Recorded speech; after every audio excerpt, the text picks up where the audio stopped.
Hi, I'm Joy Brighton, Columbia MBA and former Wall Street trader. The information presented here has been compiled by an international team of counterterrorism, national security, and Sharia law experts, as well as human rights activists, both Muslim and non-Muslim.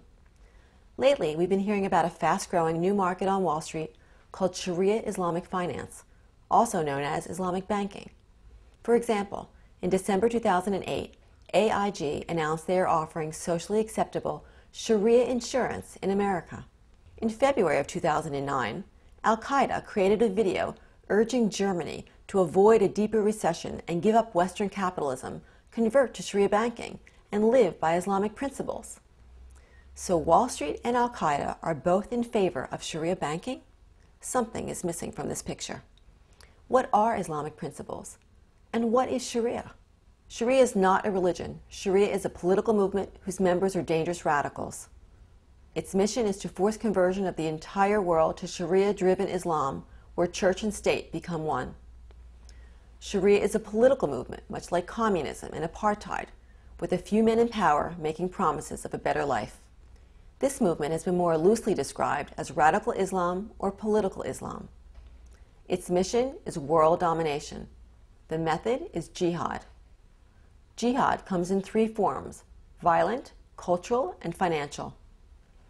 Today, Saudi Arabia, Iran, Sudan, the Taliban, Al-Qaeda, and Hamas rule by Sharia Islamic law, which includes death to infidels who refuse to convert to Islam, execution of Muslims who refuse to live under Sharia law, women being considered the property of men, forced child marriage, and execution of homosexuals. Read the newspapers. The Islamic world is in a bloody battle today. Sharia extremists are killing secular Muslims. This is happening in Saudi Arabia, Egypt, Sudan, Pakistan, Indonesia, Jordan, Turkey, United Arab Emirates, Lebanon, Iraq, Iran, and Afghanistan. And this is not just a war on secular Muslims. Sharia extremists are killing innocent people, men, women, and children, Muslim and non-Muslim, on nearly every continent. As of January 2009, Hamas rules the Gaza Strip by Sharia law, which will include the use of crucifixion. As of February 2009, the northwest frontier province of Pakistan is under Taliban control, which rules by Sharia law. Nearly every suicide bomber is a Sharia faithful Muslim carrying out a mission to conquer, convert, or kill. Funded by oil money, Sharia is creeping into Europe and America in many ways. Here are just a few examples. Today's British Muslims have the legal choice of taking their family or business conflict to a Sharia court instead of an English common law court.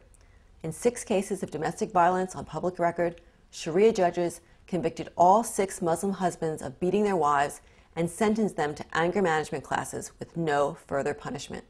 French police have given up control in 751 violent, closed Islamic neighborhoods. Police urge non-Muslims to enter only at their own risk. There have been reports of rape by girls entering in Western clothing.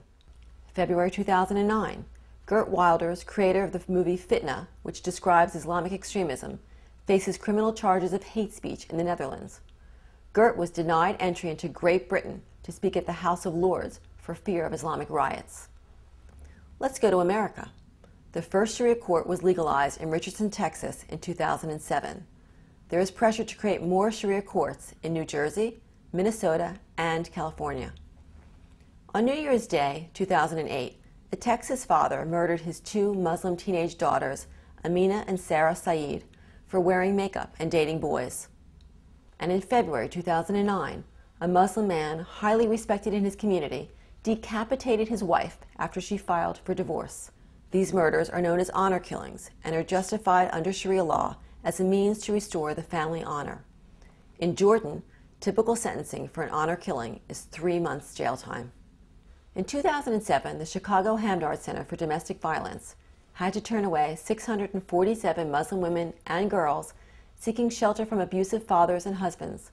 They came from as far away as Kentucky, Wisconsin, and Louisiana.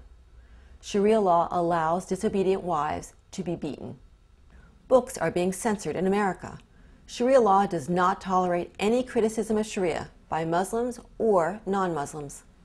In July 2007, Alms for Jihad, a book describing how Islamic charity dollars support jihad, was recalled by Cambridge Press, who was accused of slander by a Saudi billionaire. In August 2008, The Jewel of Medina by Sherry Jones, a historical novel about the Prophet Muhammad's 9-year-old bride, was pulled off the presses by Random House after shouts of Islamophobia and threats of violence by American Muslims. In November 2008, the Holy Land Foundation in Texas, an Islamic charity, was shut down for funding terror. There are 27 charities just like this one that are considered sponsors of terror by the U.S. government. So, it makes sense that Al-Qaeda wants Sharia banking. But the question is, why are Citibank, HSBC, UBS, AIG, Dow Jones, MasterCard, and Visa promoting anything having to do with Sharia? And why is AIG talking about Sharia as socially acceptable? Is this securities and consumer fraud? If you're concerned about what you've just heard, take action. A good place to start is to join Act for America, a grassroots lobby with 55,000 members and 250 chapters created nationwide to focus Congress on the influence of radical Islam in America. As you read emails from Act for America, you will learn more about creeping Sharia in this country. You'll receive action alerts in which you can easily pick up the phone or send an email. Make your voice heard. It's really easy. There's power in numbers.